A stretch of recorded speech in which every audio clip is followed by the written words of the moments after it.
नमस्कार भावी शिक्षकों, कैसे हैं आप सब। स्वागत है आपका एक बार फिर आपके अपने YouTube channel Shri Shyam classes में। जी हाँ, आज हम बात करने वाले हैं रेट जो भर्ती है अध्यापक थर्ड ग्रेड की जो भर्ती है, क्या पहली बार 2023 में विवाद हुआ है। देखिएगा, मैं आपको डिटेल से बताने वाला हूँ। रेट का विवादों से पुराना नाता 2009 से शुरू करेंगे अपन, पूरा डिटेल वाइज लेंगे 2023 तक किस प्रकार से ये विवादों से घिरती हुई आ रही है भर्ती। कोई आज का पहली बार का काम नहीं है इसका विवाद के ऊपर आना।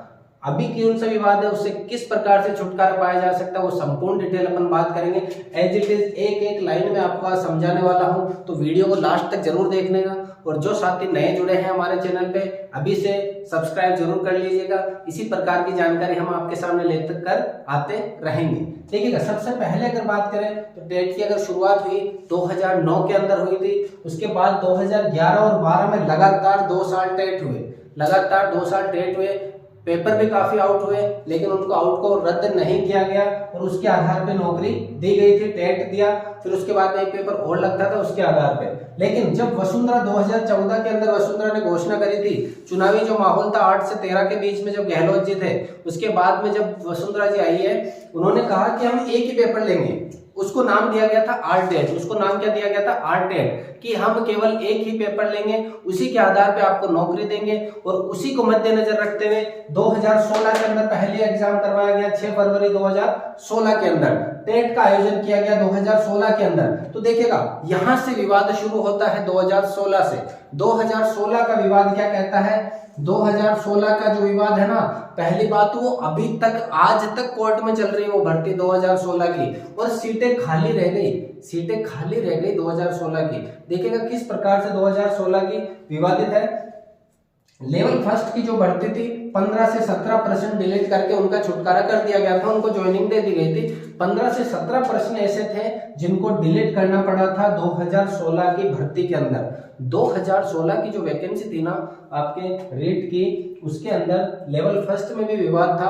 15 से 16 17 क्वेश्चन डिलीट किए गए थे, उसके बाद में उनका विवाद निपटारा हो गया था। लेवल सेकंड की बात करें तो लेवल सेकंड के पास बहुत बड़ा दिक्कत हुई, विवाद हुआ सब्जेक्ट का, विवाद हुआ सब्जेक्ट का। पात्रता के आधार पर ज्वाइनिंग दी जा रही थी, लेकिन कुछ छात्र ऐसे थे कि जब हमें पढ़ाना तो सब्जेक्ट है, पढ़ाना तो सब्जेक्ट है, तो फिर पात्रता के आधार पर क्यों दी जा रही है, पात्रता के आधार पर क्यों दी जा रही है? तो वो चले गए कोर्ट के अंदर, कोर्ट के अंदर चले गए। कोर्ट के अंदर थे आपके मुख्य न्यायाधीश प्रदीप, मुख्य न्यायाधीश देखिएगा हमने नाम लिख रखे हैं, प्रदीप नंदराजोग, प्रदीप जी नंदराजोग नाम था उनका, वो मुख्य न्यायाधीश थे। उन्होंने क्या करा, इस भर्ती को पूरे पात्रता के आधार पर ना करा के पूरे को कैंसिल कर दिया, निरस्त कर दिया था। भर्ती को क्या कर दिया था? निरस्त कर दिया था। लेवल सेकंड को निरस्त कर दिया गया था एक बार के लिए। फिर शिक्षा मंत्री थी जो अपने थे उस समय के वासुदेव देवनानी जी, उन्होंने एक कमेटी बनाई। उस कमेटी के अंदर राजेंद्र जी राठौड़, गुलाब चंद्र जी कटारिया और वासुदेव देवनानी जी खुद थे। उन्होंने कमेटी बनाई कि आज के बाद जो भी एग्जाम होगा वो 70-30 के आधार पे होगा, 70-30 के आधार पे होगा।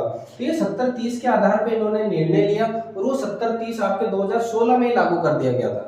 2016 के अंदर जो लागू करा गया 70-30, उसके आधार पे वो भर्ती अभी तक कोर्ट में चल रही है। अभी तक क्या चल रही है? कोर्ट में चल रही है कि जो भर्ती आपने देखा होगा, फॉर्म जब निकलता है तो विज्ञप्ति के आधार पे कहता है कि हम इस आधार पे नौकरी देंगे, लेकिन उस आधार पे नौकरी ना देकर के एग्जाम होने के बाद अगर आप उसमें नया नियम लगाते हो तो भर्ती कोर्ट में जाना स्वाभाविक है। क्योंकि गवर्नमेंट, कई गवर्नमेंट ऐसी होती है जो चाहती है कि भर्ती कोर्ट में जाए, ज्यादा से ज्यादा लंबा खींचे ये, और ये विवाद बहुत लंबा चला था। लंबा क्या, आप देख लो 2023 चल रही है, 23 चल रही है, 16 की अभी तक भर्ती कोर्ट में चल रही है। कई छात्र वो दिन रात केस लड़ रहे हैं इसका, अभी तक वो भर्ती क्या है, पेंडिंग है, कोर्ट के अंदर चक्कर लगा रही है वो भर्ती। फिर उसके बाद बात करें 2016 का रिजल्ट भी जारी हुआ था, ऐसी बात नहीं है, 2016 का रिजल्ट जारी हुआ था।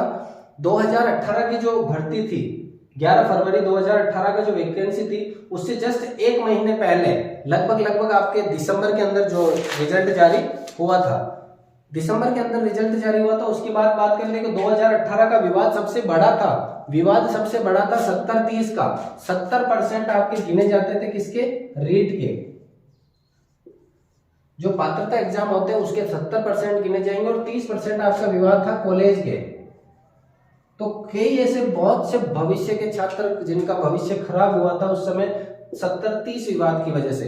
आपने देखा होगा जो ज्यादा इंटेलिजेंट होते हैं कॉलेज में वो वैसे ही बाहर हो जाते हैं, वो उनको अच्छा पैकेज मिल जाता है या फिर वो अच्छी ज्वाइनिंग पहले ले लेते हैं। रीट के अंदर कौन पहुंचता है? ज्यादातर वो छात्र पहुंचते हैं जिनके कॉलेज के अंदर परसेंटेज अच्छे नहीं होते हैं। लगभग 50%, 55%, 45% ये वाले पहुंचते हैं, ये वाले पहुंचते हैं। फिर यहाँ पे जो मान लीजिए कई ऐसे कॉलेज हैं, प्राइवेट कॉलेजों में अगर आप डिग्री लेते हो तो अच्छे परसेंट बनते हैं, आपके प्रैक्टिकल में नंबर पूरे भेजे जाते हैं। लेकिन बीएससी की बात कर रहा हूँ, प्रैक्टिकल के अंदर नंबर पूरे भेजे जाते हैं। लेकिन अगर आपने गवर्नमेंट कॉलेज आपने देखा होगा, एमडीएसयू हो गया, आरयू हो गया, बड़े बड़े जो आपके गवर्नमेंट यूनिवर्सिटियां हैं वहां पर परसेंटेज बहुत कम बनते हैं ग्रेजुएशन के अंदर। वो सबसे बड़ा विवाद था कि जो इंटेलिजेंट छात्र थे जिनके 150 में से 130 आ रहे थे वो सफल नहीं हो पा रहे थे उस मेरिट के अंदर, वो पीछे पिछड़ रहे थे उस मेरिट के अंदर। उनके इतने अच्छे नंबर आने के बावजूद वो 30% की वजह से पिछड़ रहे थे, क्योंकि उनके 30% में नंबर जुड़ रहे थे 15 नंबर 30 में से, या फिर 16 नंबर, 14 नंबर, इस तरीके से। लेकिन कुछ इंटेलिजेंट छात्र जो यहाँ पर 150 में से 110 लेके आ रहे हैं, लेकिन वहां पर वो उनके कॉलेज में 80% है, 85% है, तो वो बाजी मार रहे थे। तो इस आधार पे छात्र कोर्ट में पहुंचे कि भाई साहब आपको लेना तो हमें है वर्तमान के आधार पे, परीक्षा के आधार पे, तो आप पीछे वाला बैकग्राउंड क्यों चेक कर रहे हो हमारा कि हम पीछे क्या थे? क्या ऐसे आप ज्वाइनिंग दे सकते हो? कईयों को देखा होगा आपने, आईएएस बनते, आरएस बनते, जो 10th लेवल में 3rd डिवीजन बाई ग्रीस पास होते हैं, उनका आंकलन पीछे के परिणाम से आप नहीं कर सकते। उसके आधार पर छात्र कोर्ट में गए थे, लेकिन कोई सलटारा नहीं हुआ। कोर्ट ने कहा कि जब विज्ञप्ति जारी हुई थी उस समय 70-30 का नियम था, तो वही नियम से भर्ती होगी। ये भर्ती कम से कम 5 महीने कोर्ट के अंदर चली थी। कितने महीने? 5 महीने कोर्ट के अंदर चली थी। 5 महीने कोर्ट के अंदर चलने के बाद में वसुंधरा जी सरकार जो थी वो जल्दी से जल्दी उस वैकेंसी को सफल करना चाहती थी, तो उन्होंने कोर्ट से जल्दी भर्ती को बाहर निकाला और आपके जो एसएस को ज्वाइनिंग दी थी सितंबर में। एसएस का जो फैसला आया था ना, एसएस यानी सामाजिक का, हिंदी का, सभी का फैसला आया था आपके सितंबर में फैसला आया था, और सितंबर में ही ज्वाइनिंग दे दी गई थी। देखो कितना बड़ी बात है कि हाथों हाथ रिजल्ट आया, हाथों हाथ ज्वाइनिंग, ये नहीं कहीं भर्ती दोबारा कोर्ट में चली जाए। सितंबर में इनका फैसला आया और सितंबर में ही ज्वाइनिंग दे दी। बहुत ही फास्ट प्रक्रिया हुई थी। उसके बाद में बात करें साइंस मैथ की, साइंस मैथ्स वालों के फैसला आया था आपके दिसंबर के अंदर फैसला आया, और दिसंबर के अंदर ही क्या दे दी गई थी? उन्हें ज्वाइनिंग दे दी गई थी। दिसंबर के अंदर फैसला और दिसंबर में क्या दे दी? उनको ज्वाइनिंग दे दी गई थी। बहुत ही फास्ट प्रक्रिया हुई, क्योंकि गवर्नमेंट 1% भी आपके निराश नहीं करना चाहते थे छात्रों को, क्योंकि वोट बैंक था, सामने चुनाव थे, उस वजह से हाथों हाथ उनको नौकरियां दी गई थी। लेकिन अगर बात करें और उस समय की जो मेरिट गई थी ना 73.73 का, लगभग 73.73% जनरल की मेरिट गई थी। जनरल की 73.73 पे मेरिट गई थी। ये तो था पूरा विवाद। इसके बाद बात करें उसके आधार पे 2016 की जो भर्ती थी ना उसका भी रिजल्ट निकाला उसी समय, और वो 2018 के साथ साथ ज्वाइनिंग दी गई थी उनको भी। लेकिन आज तक वो विवाद कोर्ट में चल रहा है, अभी तक कईयों को ज्वाइनिंग मिल रही है, अभी तक कईयों को ज्वाइनिंग मिल रही है। उसके बाद 2018 की भर्ती होने के बाद में सभी छात्र नेता है जो मिलते हैं सचिन पायलट से, उपेंद्र जी जो अपने बेरोजगार संघ के अध्यक्ष है उपेंद्र जी, सबसे पहले उन्होंने मांग रखी कि अगर आपको 70-30 ही करना है तो उसको हटाओ, 90-10 कीजिएगा, क्योंकि 90-10 में ज्यादा फर्क नहीं पड़ेगा। जिन छात्रों के कॉलेज में कम है उनके 1 या 2 नंबर का फर्क पड़ सकता है ज्यादा से ज्यादा, तो 90-10 की मांग रखी, और उसी मांग को जायज माना था सचिन पायलट ने, उसी मांग को जायज रखा था उपेंद्र जी ने। उस मांग को आपके सचिन पायलट जी ने वादा किया कि आने वाला जो अगर अपन चुनाव में जीत जाते हैं तो ये 90-30 के आधार पे होगी रीट की भर्ती।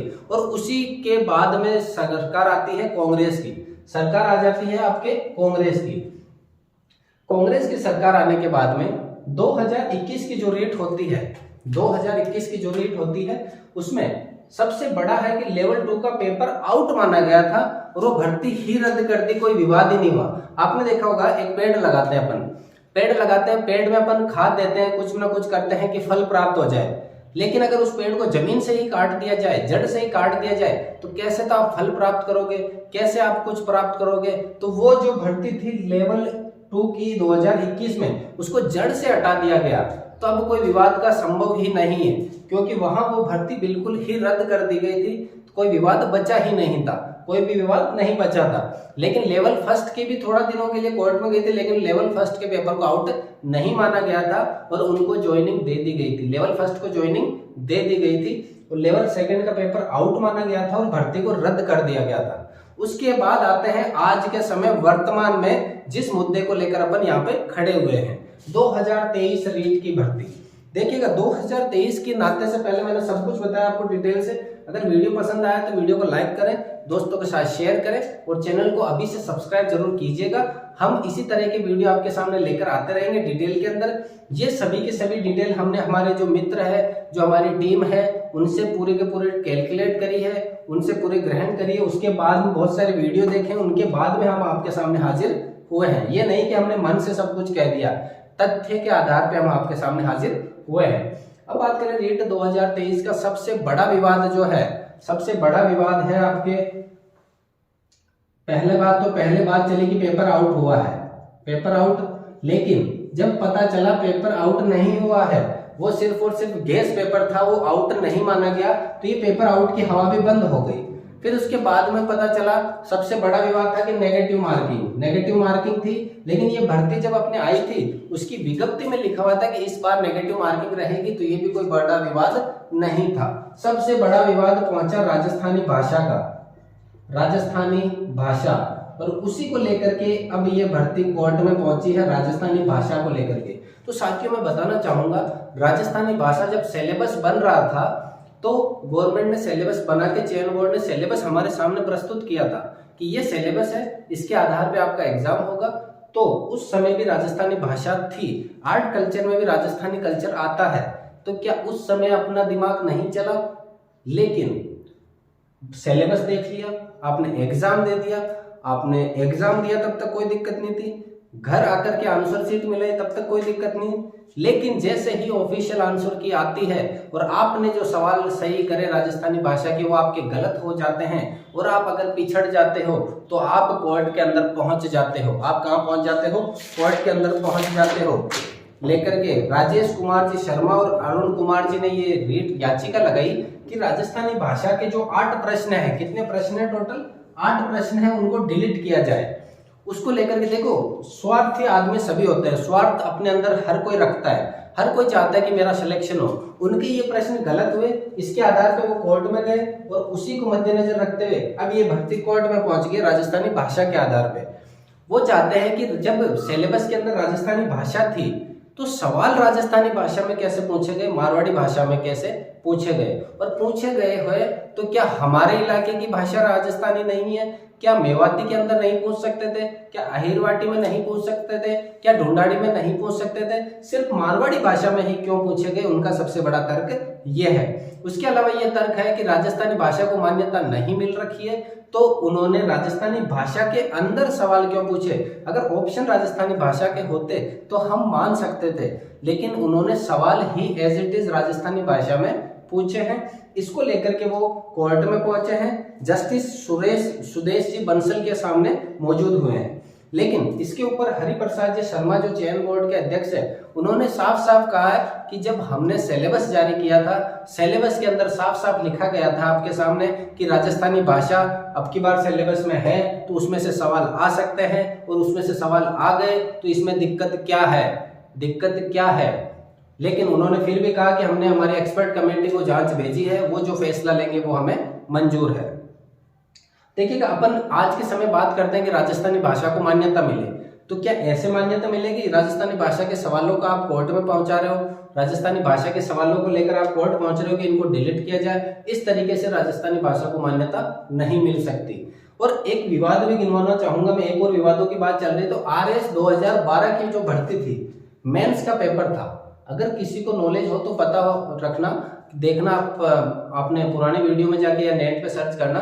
2012 की जो भर्ती थी मेंस की, उसमें मेंस को कैंसिल किया गया था सिर्फ और सिर्फ इस तर्क पे कि 20 प्रश्न राजस्थानी भाषा के थे और वो लिखावट राजस्थानी भाषा में थी। उस आधार पर उस भर्ती को कैंसिल किया गया, शायद भर्ती को कैंसिल किया गया या फिर उन 20 प्रश्नों को डिलीट किया गया। उसी को मद्देनजर रखते हुए ये 8 प्रश्न भी देखो मैं तो बिल्कुल कतई नहीं चाहता कि ये डिलीट हो, लेकिन अगर उस विवाद को जस्टिस जी देखते हैं तो उसके आधार पे इनको भी डिलीट किया जा सकता है। 50% चांस है डिलीट करने के, 50% चांस है डिलीट नहीं होने के। तो हम कतई नहीं चाहते कि ये डिलीट हो, लेकिन कुछ छात्र ऐसे हैं जिनके प्रश्न गलत हुए, उनकी मांग है कि ये डिलीट हो। अब देखो स्वार्थी सभी होते हैं, जिनके सही है वो नहीं चाहते कि डिलीट हो, जिनके गलत हुए वो चाहते हैं कि डिलीट हो। मानव जाति है, स्वार्थ का होना जरूरी है, उसी के मद्देनजर ये चल रहा है। लेकिन क्या उसके आधार पे हम राजस्थानी भाषा को मान्यता दिला पाएंगे? जी हाँ। इसी मुद्दे के साथ आज की क्लास यही समाप्त करते हैं। अगर आपको क्लास पसंद आई है तो वीडियो को लाइक कीजिएगा, दोस्तों के साथ शेयर कीजिएगा और चैनल को सब्सक्राइब जरूर कीजिएगा। मिलते हैं एक और धमाकेदार क्लास में, तब तक के लिए जय हिंद, वंदे मातरम।